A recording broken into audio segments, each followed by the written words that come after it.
Şu anda Diyarbakır'daki camilerin aydınlatması devlet ödüyor. Kur'an kurslarını devlet ödüyor.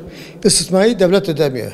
Yani cemaatler değil, yani bazı cemaatler tepki gösteriyor. İman çıktığı zaman, elektrik parası zaman bu direnci bize parası ödüyor. Devlet ödesin.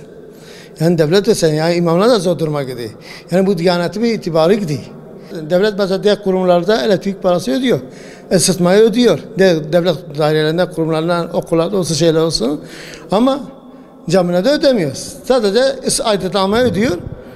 Kur'an kurslarının elektrik parasını ödüyor. Ondan sonra bazı Sur içindeki Diyarbakır tarihi yerinde Sur içinde bazı camiler elektriğin kesilmiş.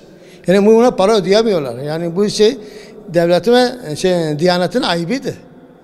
Gerek buna özellikle burası peygamberlerin şehriydi. Ashab-ı kiramın şehriydi. Yani dünyada belli başlı bir yer, 5. mihramdı burası Diyarbakır. Yani bu gerek devlet bilgilerimizde, devlet şeylerinde nasıl doğal gazda indirimi yaptılar, bu devlet de bunu bir şeye çare bulsun. Elektrik şeyine, ısıtmanın şeyi bulsun da.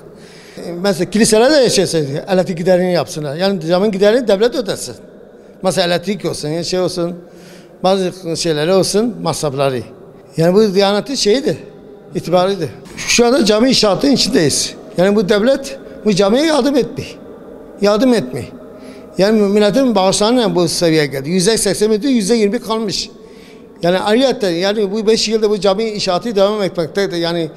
Yani bu ayıp bir şeydi. Yani bu bitmesi epey 750 metre kareydi. Hoca Ahmet Yesevi tanınmış bir Allah'ın bir dostuydu. Yani Türkiye'de Asya'ya Allah'ın ismini yaymış bir insandı. Yani bu zatı hürmette insan bu camiye yardım etmez mi? Hayri sever iş adamına sesleniyoruz.